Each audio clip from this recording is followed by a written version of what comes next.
Campaign due to be announced on Wednesday or Thursday, senior ministers clearly see... Songwriter who can truly be called a superstar, George Michael. You are a respected composer and songwriter the world over. The platinum-selling Faith album won you a Grammy, while Listen Without Prejudice only served to further confirm your reputation as both artist and producer.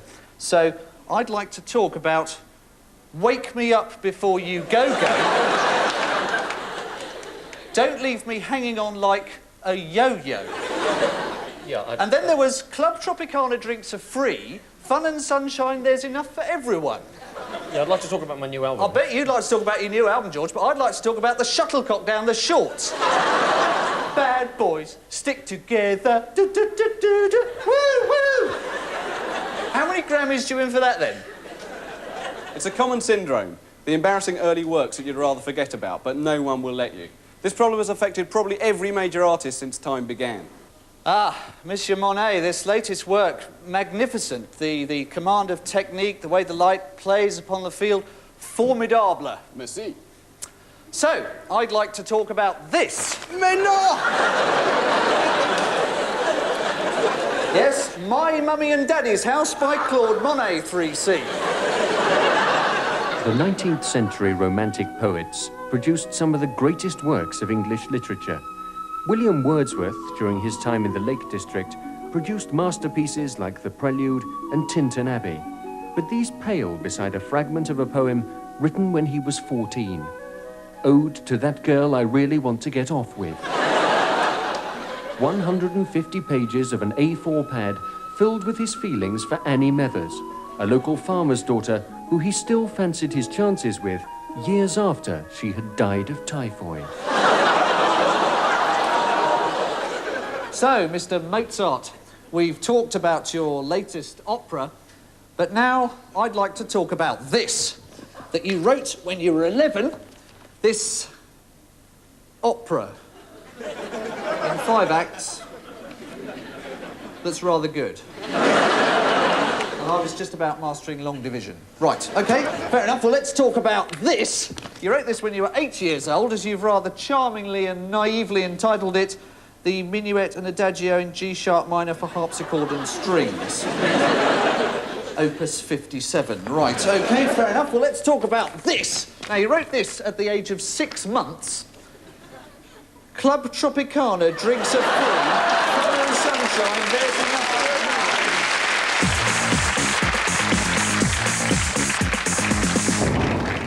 People always think, because of my tone of voice, that I'm not being sincere. But I am. It's just the way I sound. She was a lovely woman. Thank you for coming.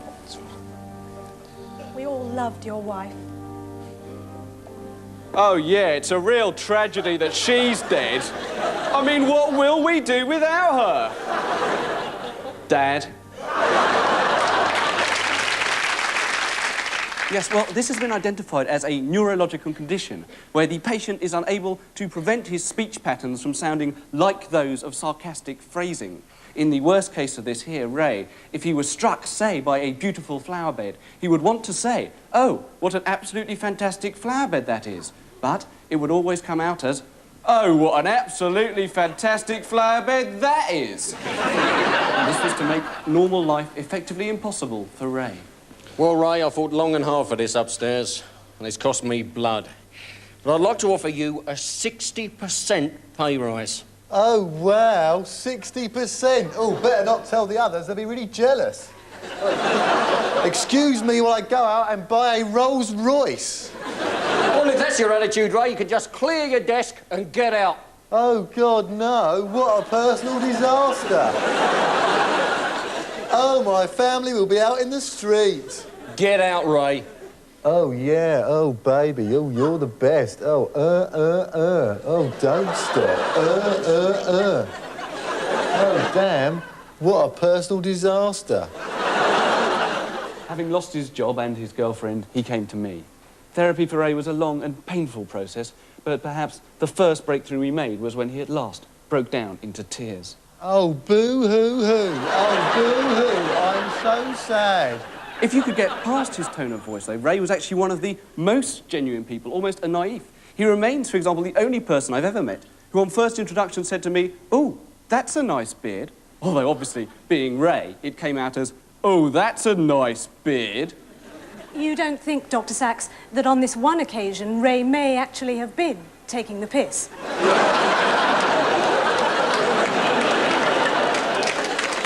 One of the last things I discovered was that the only things Ray's tone of voice could ever say genuinely would be just those things which anybody else would say sarcastically. That John Sessions is a comic genius. I really like Bryan Adams. There's nothing I like better than a good kick in the testicles, preferably more than just the one. But it wasn't long after this that Ray died tragically in a road traffic accident, and I have since learned that perhaps his death could have been avoided. Oh, ow, ow, ow. Oh, the pain is unbearable. Quick, call me an ambulance before I die. Oh, no. My life has ended and so young. What a personal disaster.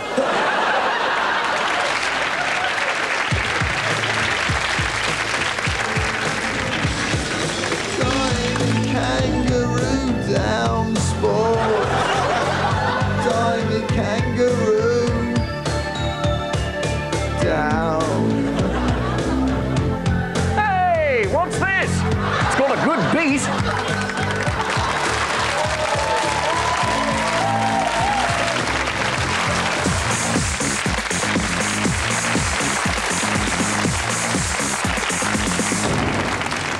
Of course, strictly speaking, it's Her Majesty's Armed Forces. The Commander-in-Chief of the British Army is the Queen.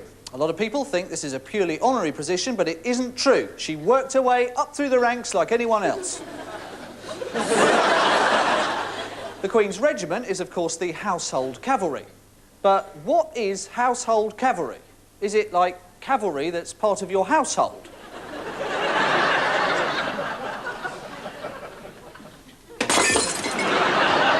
Cavalry was always a daft idea. It seems so unfair, dragging innocent horses into human conflicts. Would you join us here in the Crimea for the 2:30 charge of the Light Brigade chase? The going's good to firm. Let's have a look at the runners. And number 14, certain death, 3-1. 22, horrific carnage, 10-1. 18, look, no legs, 14-2. 3, innards everywhere, 20-1. 34, don't shoot me, shoot the bloke on my back, 5-2. Number 8, blinded and lame, 3-2. Number 13, hurry up and invent the tank, you bastards. 2-1 favourite. 600 ran, 3 still alive, so that's a slight improvement on last year's Grand National. In the 20th century, of course, the Army have realised the vital importance of camouflage. OK, lads, we're moving out. What sort of territory, sir? Gents Woodland. Bit of birch, sir. Birch is nice, yeah. I think it's sort of a spray effect, sir. What do you think is best? Elm, poplar? One thing proved by war in the Gulf was that modern air warfare is so complex technologically that soon the only sort of people who will be qualified to fly combat aircraft will be the sort of people who were good at maths and physics and knew about computers. The entire Air Force will consist of school spanners. Roger, Red Leader. Height 1500, speed 850. Does anybody mind if I have my packed lunch now? Oh no, my Kit Kats have gone everywhere. Oh, look, a pied wagtail. Oh, now I've spilled my Ribena. Well, what do you think? I'm just not sure it really says dense woodland. In peacetime, one of the key activities of the Army is strike breaking. Whenever there's a public service strike like the dustmen, the government call in the Army. Move! The bins! The bins! Go to the bins!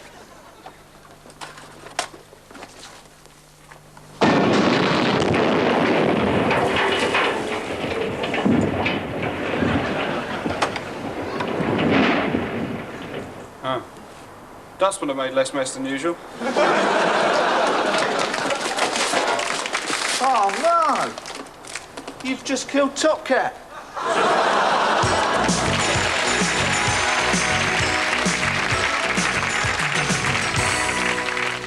Well, later on we'll be talking to Kate O'Mara about still being sexy at 50.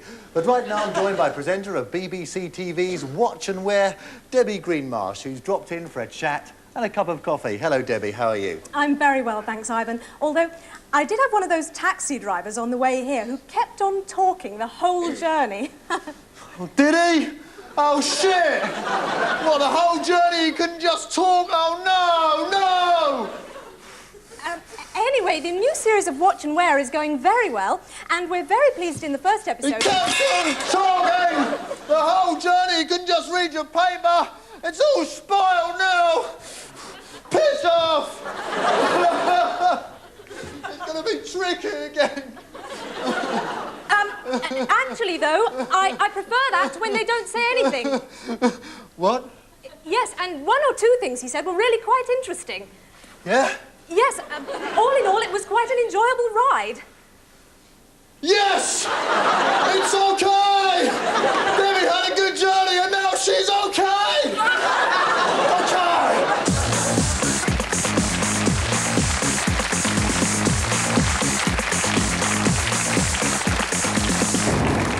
I'd rather be anyone in the world than M. Khan. Now, you might not know who M. Khan is, but there is a railway bridge that crosses the North Circular Road in London. And on that bridge, someone has written in huge white letters the words, M. Khan is bent.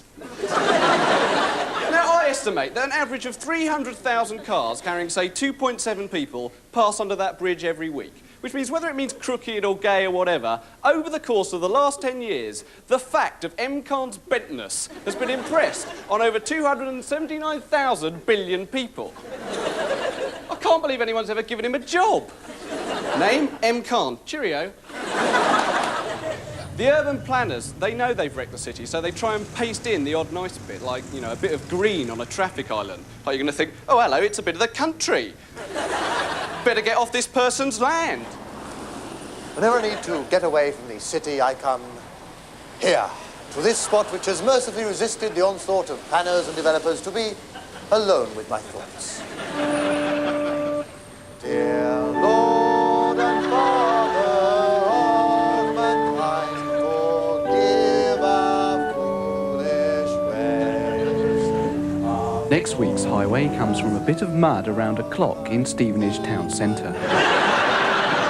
So I've been reading this book called Graffiti by Nigel Rees, which is a collection of witty graffiti collated from public toilets up and down the country, and it's full of very witty things. Smile, you're on Beadle's About, which is very funny, a ha ha ha.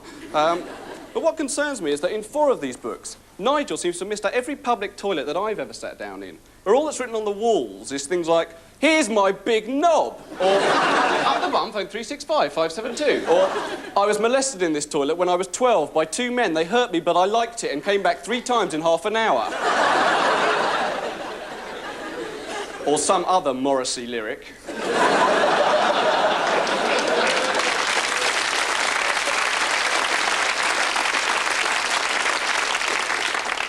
Actually, I live in a place populated by me and some tramps, right? And they're fine on the whole, although they sometimes do get out of order. Like, once I was playing tennis, and for the whole game, there was a tramp standing about 10 yards behind me shouting, "You've got no bollocks! You've got no bollocks!" And after a while, I started thinking, perhaps he's right. Perhaps he knows something I don't. But then I turned around and saw him and was just moved to say, excuse me, but I do have bollocks, actually. It's just I choose to wear mine inside my trousers.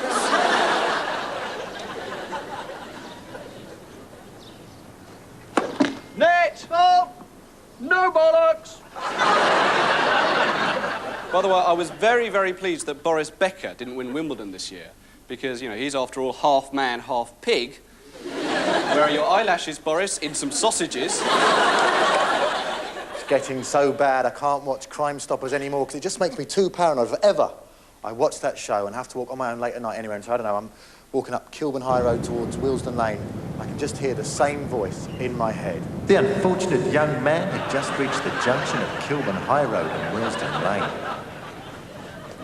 And that's when I think, damn, if I wasn't so lonely, if I wasn't on my own all the time, if I had some friends, then I wouldn't have this fear. Because then it'd be like, all right, okay, you've pulled a blade, all right. But there's one of you and 2 of us. Right, Mark?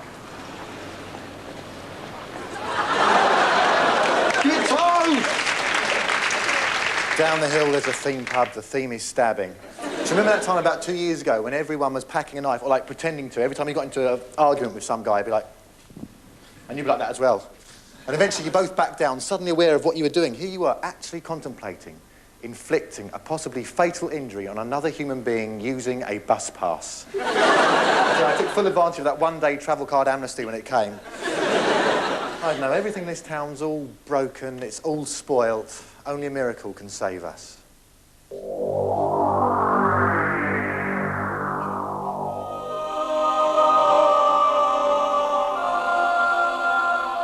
are Galaxian troubleshooters who turn Saturn's poisonous rings to rainbows, who sit in vigil by dying stars, who in the blast of Big Bang transcended hate to live forever in pure love, who now come down to help you here. What is your name? M. Khan. Julia.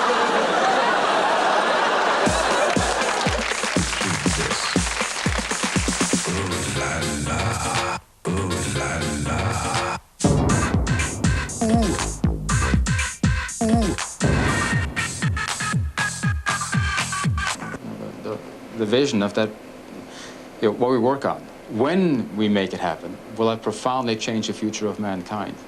Now, I don't tell myself that every day, but once in a while, when someone asks me a question, I realize that, that's what I'm involved in, and that's okay. I mean, it's nice to be able to do that.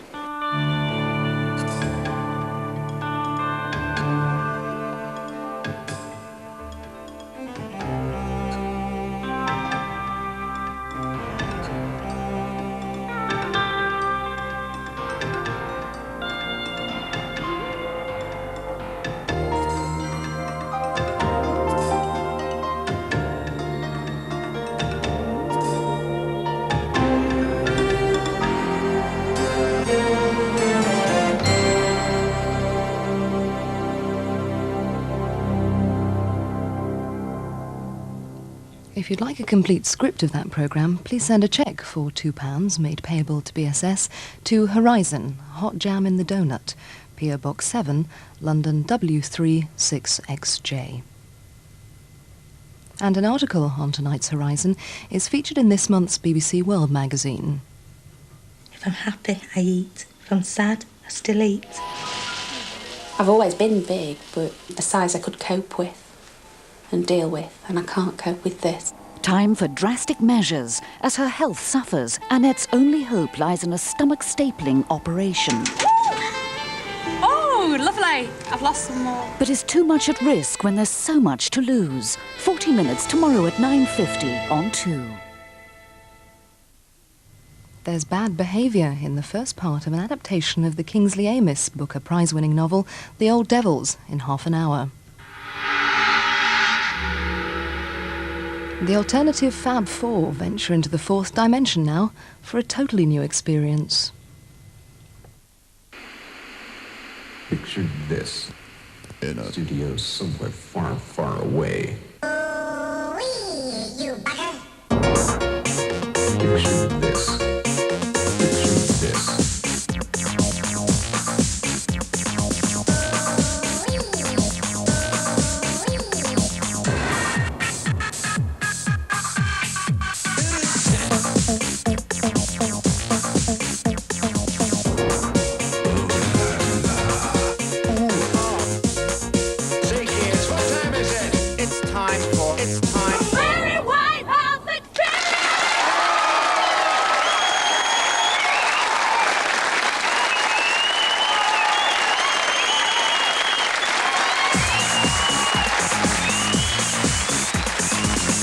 This is the modern soul. These cases of coma dwellers who at the last minute, just as they were slipping down heaven's grassy slopes towards eyes that last they saw in dreams, were snatched back by being played their favourite music.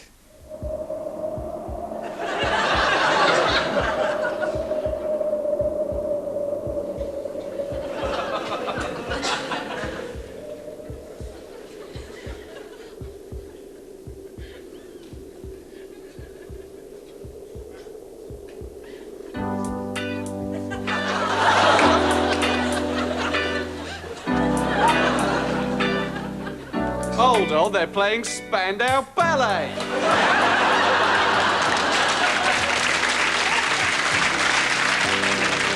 Actually, one of the things I think about a lot is what I'd do if Rob ever had a terrible accident and went into a coma. I mean, it's over 5 years we've been working together now. So what I've done is, just in case, I've already made him his own special coma tape.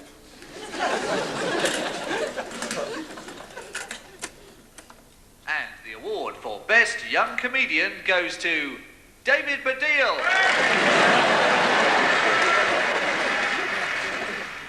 And now, a message from your girlfriend, Rachel.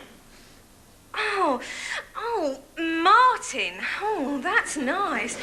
Oh, I never let Rob do that. My nan once said that she wouldn't want to live if she ever reached that point where she began to lose her mental powers. Nan, if a quark is travelling at 3 nanoseconds below the speed of light, what to the power of r is its mass density? Goodbye, Nan! It's got to be better like that. I mean, my big fear is I'll be one of those people who are out in a coma for so long, eventually the hospital will send you home, and then you're just there with the other household gadgets wired up to a 13-amp circuit board.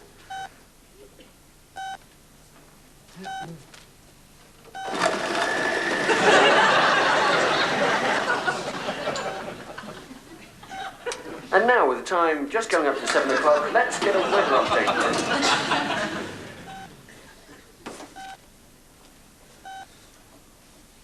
Welcome to Top of the Pop. It's James.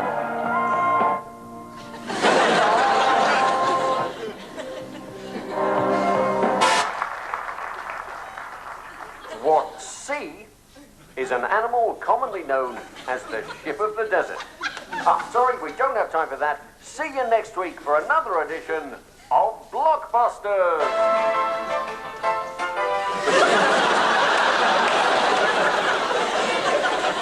Watch your screens. Here comes your first catchphrase.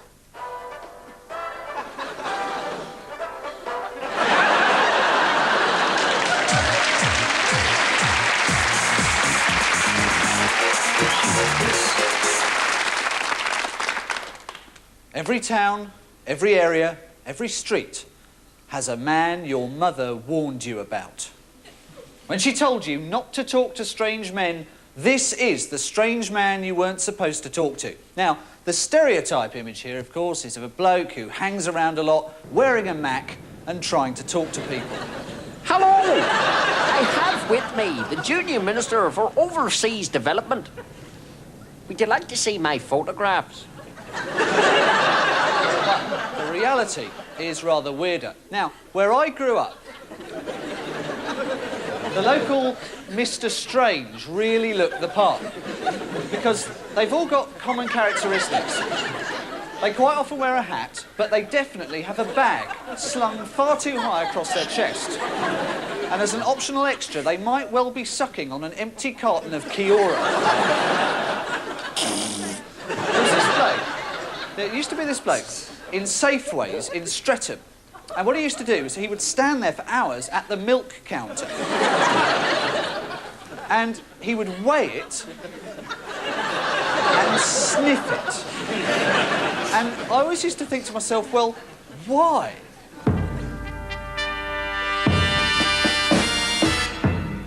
Tonight's contestants are all from the southeast, and their specialist subjects include the life and work of Isambard Kingdom Brunel, the First Crusade, 1091 to 1103, the plays of Arthur Wing Pinero, and Milk and the Way It Smells.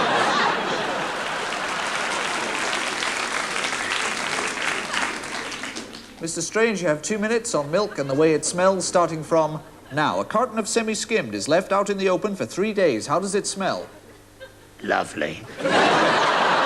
In midsummer, how long to turn a pint of UHT into live yogurt? 18 days. Correct. Once opened, where should you correctly store a carton of milk? On a radiator. No one knows what it is that these people do for a living. But, for example, don't cast him in a Persil advert. I took these dirty undies and I washed them in an ordinary biological powder at 40 degrees. Then I took these dirty undies home. I didn't wash them at all. Milky, milky.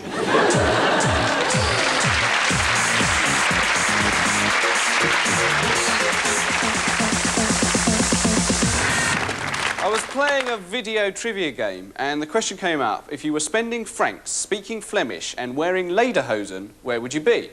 I thought, well, you could be in Leicester Square if you took enough acid. I pressed Swiss Austria and that was the correct answer, so I was up for double or nothing. I was up for 10 quid and the machine gave me this question. If all history is relative, there can be no such concept as being. Discuss. Easiest 10 quid I've ever earned. But despite my computer game prowess, I refuse to play Nintendo Game Boys because I don't want to be the type of adult male who plays Nintendo Game Boys. In fact, I want to see a Nintendo game that's genuinely aimed at the type of man who plays it.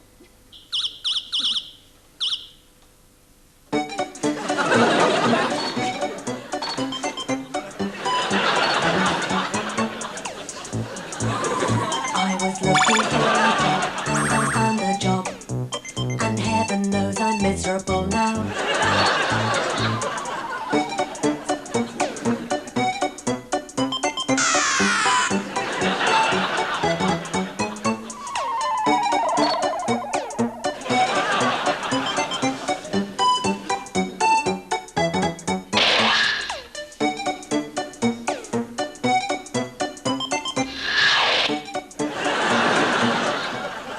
It's never enough, and that's why I need a virtual reality suit. You know, you can buy these all-over body suits with sensors built into them, and suddenly you can live in a completely artificial world and have half an hour of fake interaction with people that aren't real. A suit like this. All right, well, I'll flub, flub, flubbity, flub, flub, flubbity, flub, flub, flub. Aha, all right. All right, and let's all laugh at an old lady who collects crisps. The 20th century experience is a feeling that life is being lived more intensely elsewhere.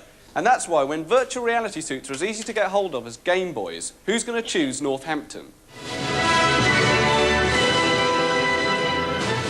Today, the pavements of London became all syrupy and doorknobs felt like breasts.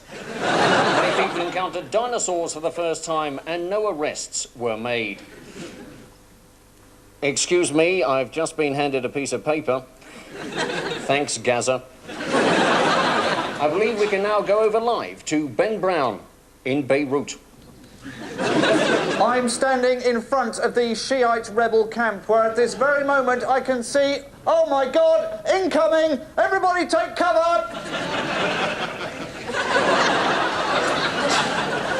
Just give us the virtual reality suits now and we can become astronauts in the parallel universe.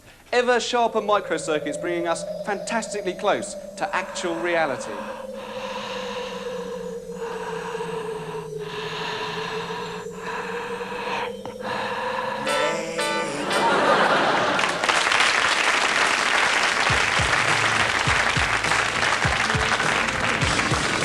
Ernie. And he drove the fastest milk cart in the West. Was that the trees are rustling, or the hinges of the gates, or Ernie ghostly gold tops are rattling in their crates?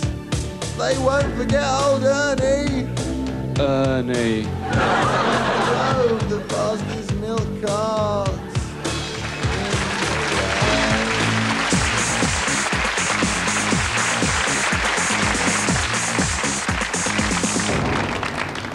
Horse racing is a sport unique in the fact that it exists entirely and solely for the purposes of betting. Because when you think about it, take away the betting and what have you got? They're on the starter's orders, and they're away, and straight into the lead goes A horse followed by another horse, and lots of horses all running very fast. And here comes a horse overtaking another horse, and there's a brown one, followed by a grey one, and there's a black one with a white bit. And they're all running along, and one of them is going into the lead, and this is tremendously exciting, because at the end we're going to know which of these 12 horses could run faster than the others. And the crowd are cheering on the big horse. They'd love to win for the sake of the horse's own personal esteem. And as they come into the final straight, the crowd is shouting, "Come on, let's see the physical limit to which equine quadrupeds can go." So as they come to the line, it's the grey one from the one with the white bit and the brown one, and the winner goes forward to the semi-finals, where he meets an antelope, a leopard, and a caribou.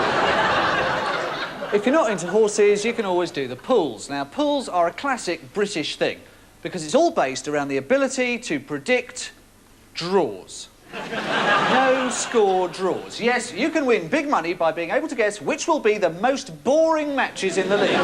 Put across by the games, which will be 90 minutes of goalless midfield scrapping, and where at the end of the day, football was the loser, Brian. It's like betting on horses and having to predict which one will come in 8th. The stakes in the pools are high. A big win on them can get you an instant £2 million. Certain people are presumably forbidden to get involved. And finally, Scottish League Division 2. Alloa 0, Brechin 1. Arbroath 2, Clyde 2. Yes, yes. Dumbarton 1, Stranraer 0. East Fife 3, Queen's Park 3. Shit, I don't believe it. Oh my God, I can't look. Someone else read it. East Stirling 1, Berwick 1. Oh, yes, yes. Oh, my God, one more, and I never have to do this bloody job again. One more, and I can tell the BBC where they can stick their classified bloody results. Oh, God, I'm going to have a sauna and a jacuzzi, and I'm going to line it and have the blonde one off of Baywatch pour champagne all over me. Oh, yes, Queen of the South 2, Albion 0. One more, just one more. Stenhousemuir versus Cowdenbeath is a late kick-off! Meanwhile, why do only old people win the pools? No one under about 90 ever seems to win. Actually, they do. It's just that only someone in advanced stages of senile dementia would forget to tick the box marked no publicity. Oh, should I check this box? Please check if you do not want hundreds of threats and begging letters every week, a vastly increased chance of being burgled, an unflattering photo of you plastered on every double-decker bus in the country, and if you do not want all your winnings invested in the Daily Mirror pension fund. Oh, no, that sounds nice. Would you like another cup of Alzheimer's, dear? Littlewood's pools have another box. Please tick if you do not want to spend your winnings at Littlewood's. People who forget to tick this end up with £1 million worth of V-neck cardigans and polyester slacks. Come on, come on. Yes, yes. Come on, you vicious swine. Come on. Oh, come on, tell me. No, just tell me the results. Yes, yes. I'm rich!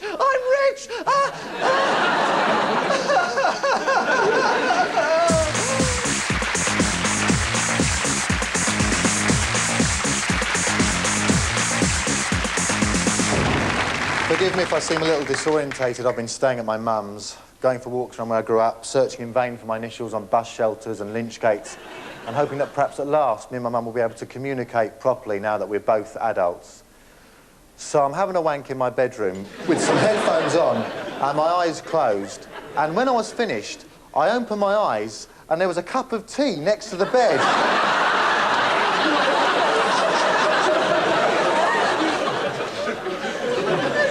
I live with a constant background noise of sex. On and on and on, sex. I even went to yoga classes eventually because I thought, you know, Buddhism, meditation, here at last perhaps is a carnal-free zone, and the yoga teacher was absolutely gorgeous. She'd be bending over, talking to the class through her legs, saying, "We call this position the swan." I'll be saying, "Yeah, I call this position the tripod." I know, it just seems like my loins get to do all my thinking for me, you know, like which holiday resort, which part of the train to sit down on, but one day I'm going to get my revenge.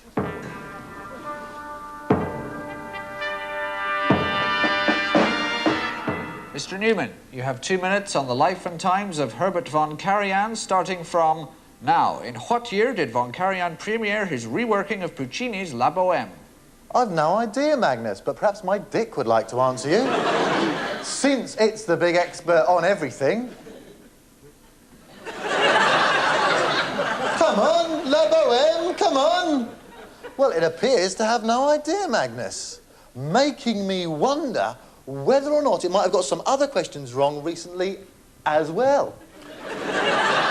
Should you have jeopardised a lifelong friendship with Emma by getting off with her? Well, as I remember, Magnus, it said a most emphatic yes. Incorrect. The transient pleasure was outweighed by the introduction of awkwardness into your relationship. Well, well, well, it appears the dick was wrong. Well, I never. Oh!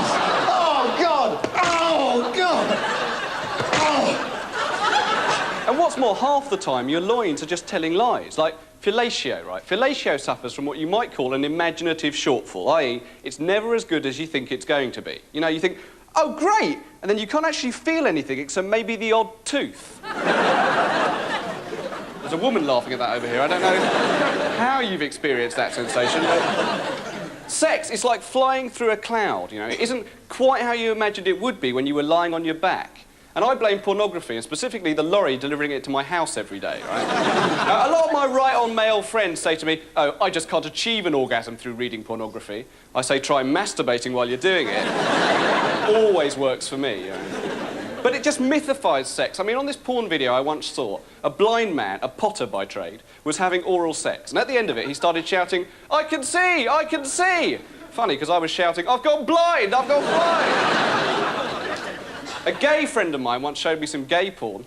It was this bloke draping his genitals across the handlebars of his bike. I thought, oh, look, a raleigh chopper. I know, in all this I talk about sexual fix and all that, I will never be able to understand George Bernard Shaw. I don't, of course, mean the rather ordinary plays he left behind. I mean the superhuman sacrifice George Bernard Shaw once made for the sake of an epigram. Mr. Shaw, you and I should make love, for with my looks and your brains, we would have wonderful children. Aha! But what if the child were born with my looks and your brains? Terribly good, Shaw. Terribly good. Oh no, I've just blown out a definite shag! What a tosser!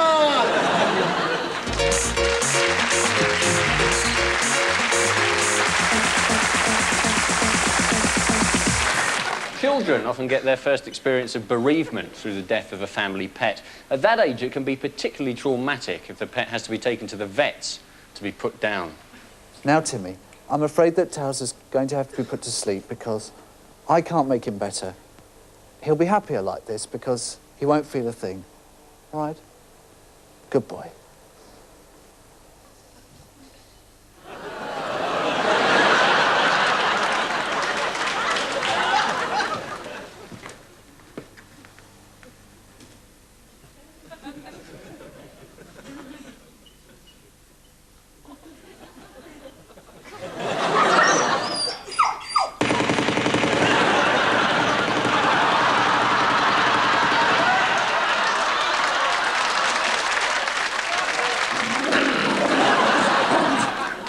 Be terrible for vets. I know so many people who've had dogs or cats who they've had to have put down that vets must be doing it all the time. Some of them must be making a packet on the side. 6 Dalmatians in one end, Richard O'Brien's jacket out the other. Usually, the method they employ is to administer a lethal injection, but there are other techniques, like hanging. And in some states of the US... And we're not allowed to tell you which cosmetics manufacturer we got those pictures from. Yes, indeed. Of course, dogs have got the same emotional hold on the British as guns have on Americans. Everyone thinks they're great, no one thinks you should need a licence to own them, and they both kill people. The only difference is that a 44 Magnum doesn't crap on the pavement afterwards. Whenever some dog's gone berserk, they always say on the news, the animal has been put down. But, of course, that could mean something totally different. You smell, your real mother abandoned you when you were a puppy, and you're really ugly. Actually, I do have to confess that I don't really like dogs very much. But I do make exceptions for working dogs, like those ones they train to sniff out drugs. Now, the problem there is once you've trained a dog to do that, how do you know whether they're sniffing for work or for pleasure? You're going up to other dog owners in the park saying, "Excuse me, I have reason to believe that your spaniel must have half a kilo of heroin up its arse."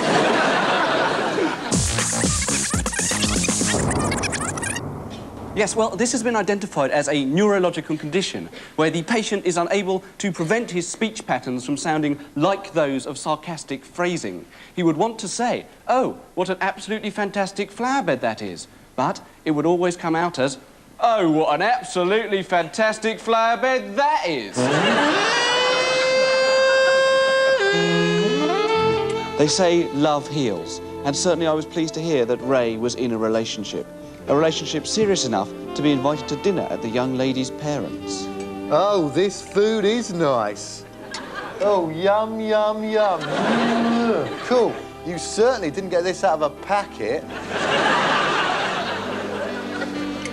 So, anyway, Mandy said you were only 7 at the time. No, we already gave ours to the gypsies. Oh, ha, ha, ha, ha, ha. Oh, ha, ha, ha, ha, ha. That's the funniest thing I've ever heard in my whole life.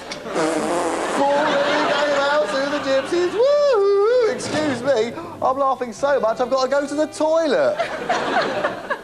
Oh, no, don't cry. That's really going to upset me. Oh, sod off, you bastard! I never want to see you again. Oh, no. What a personal disaster. There was always something saintly about Ray, somehow, and so it came as no surprise to me when for a time he joined those who seek to spread the word of God. Oh, Jesus Christ. He's going to make your life a lot better. Oh, yeah, he's still relevant in today's society. Oh, hallelujah. I believe he was the Son of God. I believe he did walk on the water. I believe he did turn water into wine. Oh, yeah, I believe. Meanwhile, I was continuing to make progress with my discovery that the only things Ray's voice would allow him to say genuinely would be just those things that everyone else would say sarcastically. The Irish have certainly got a humane attitude towards abortion. What a superb player that Jeff Thomas is.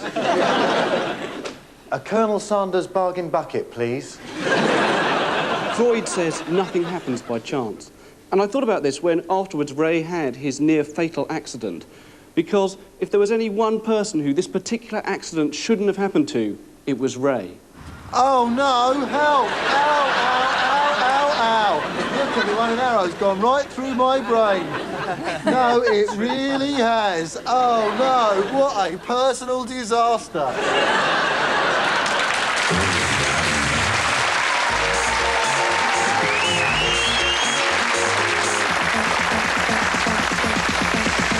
The Crystal Maze. Now, there's a cult programme. In fact, what's cult about it is the contestants and the fact that some of them seem to be almost unbelievably stupid. All right, come along, follow me. Come along now. Here we are in the industrial zone. Now, how many crystals have we got? 1. Frankly, that's rubbish.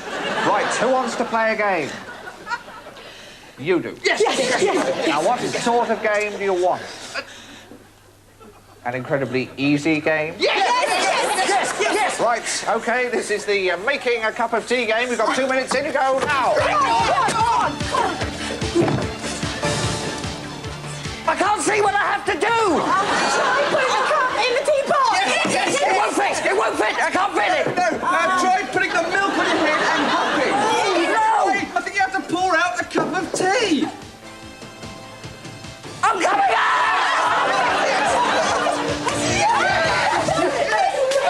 I once wrote a hit West End musical, you know.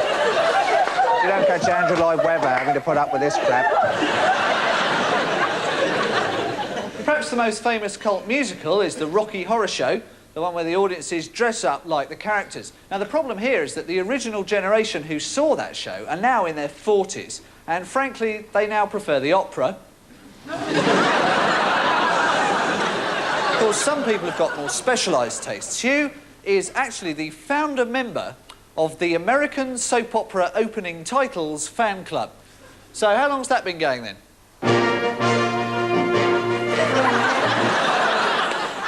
About 4 years. And which one's your favourite? Knots Landing. Of course, the moment something becomes popular, it's no longer cult. Now that Thunderbirds is on again, you can't call it a cult anymore. But Jerry Anderson has cult early films which are seldom seen. Like Madonna and like Stallone, he has tried to suppress his long-lost porn film.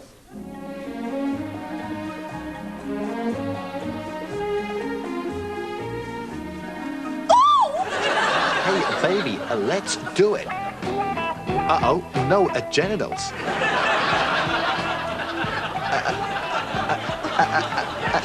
Oh, tie me up. Oh, no need. I already am. Call International Rescue.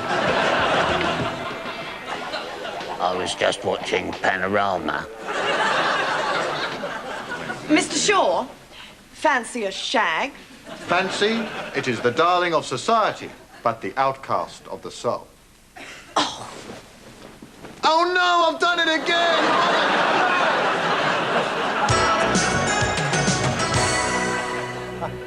Well, later on, Mike Norvell will be dropping in to talk about the West End success of his song and dance adaptation of George Eliot's Middlemarch. But right now, I'm very pleased to say that our special guest is none other than popular entertainer Barney Clifftop.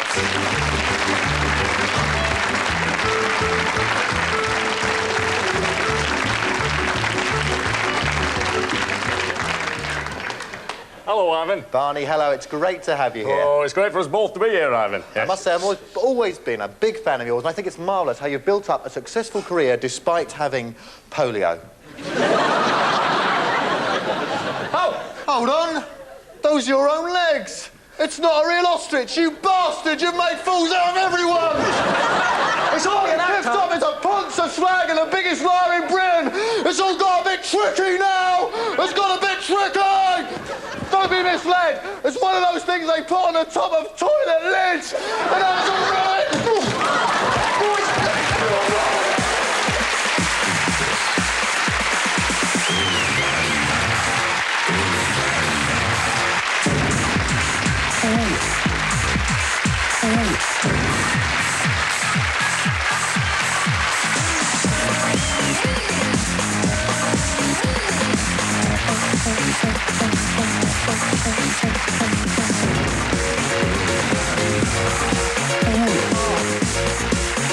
A big putt when I lobbed it over. I think there was about half a dozen of them queuing up to tackle me, and I lobbed it over the